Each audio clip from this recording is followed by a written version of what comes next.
बिल्कुल, लोकसभा चुनाव की तैयारी में एनडीए गठबंधन पूरी तरीके से मजबूती से तैयार है और जिस तरीके से विभिन्न राज्यों के चुनाव के परिणाम आए हैं, जिसको सेमीफाइनल के तौर पर देखा जा रहा था, तो जब सेमीफाइनल इस तरीके का रहा है तो इस बात में कहीं कोई संदेह नहीं है कि 2024 के लोकसभा के चुनाव में एनडीए गठबंधन पिछली बार से भी ज़्यादा सीटों के साथ हम लोग सरकार बनाएंगे।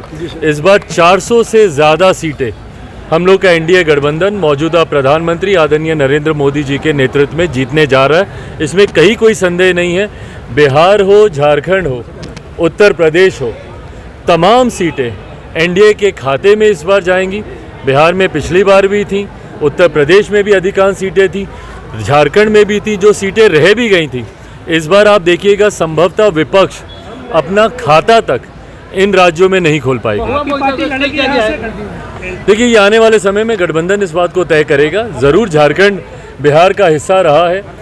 हमारे नेता आदरणीय रामविलास पासवान जी का एक बड़ा जनाधार रहा है, पर अंतोगत्वा फैसले वही लिए जाएंगे जो गठबंधन को मजबूती देने का काम करेंगे। राज्यसभा सांसद के पास से करीब 300 करोड़ रुपए जो है कैश मिले हैं, किस तरीके से देखते हैं? मोदी जी बोले कि हमारी गारंटी किसी को नहीं छोड़ेगी। भाई बिल्कुल सही बात है, और प्रधानमंत्री जी की गारंटी, मोदी की गारंटी पे आज की तारीख में पूरा देश विश्वास करता है। जिस तरीके से भ्रष्टाचार का अड्डा कहीं ना कहीं भारत की राजनीति को बना दिया गया था, और जितने भी विपक्ष के घटक दल हैं, और आप तमाम दलों को आप देख लीजिए। भाई आज मैं झारखंड में हूँ, यहीं के जो विपक्ष के राजनीतिक दल हैं जो यहाँ पे सत्ता में हैं, या आप देश के बाकी तमाम देख लीजिए जो तथाकथित इंडिया अलायंस बनाकर मौजूदा प्रधानमंत्री जी और मौजूदा इंडिया अलायंस को समाप्त करने का प्रयास कर रहे थे। उन सब ने कहीं ना कहीं भ्रष्टाचार के माध्यम से सिर्फ नाजायज संपत्ति और पैसा अर्जित करने का उन लोगों ने काम किया, जिसका परिणाम देखने को मिल ही रहा है, उदाहरण हम लोग को देखने को मिल ही रहा है।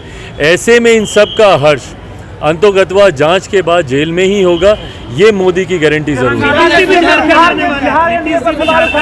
भाई जरूर आए झारखंड, जो अपने प्रदेश को नहीं बचा पाए, जो खुद बिहार में तीसरे नंबर की पार्टी बन गए, आधे से ज़्यादा प्रत्याशी जिनके चुनाव हार गए, जो खुद बिहार में एक चुनाव लड़ने की नहीं सोच सकते, जिनको अपने लिए भी दूसरे राज्यों में जाकर सीट तलाश करनी पड़ती है, वो झारखंड जाएं या उत्तर प्रदेश जाएं, जिनको बिहार की जनता नकार चुकी है, देश के किसी राज्य की जनता उनको स्वीकारने वाली नहीं।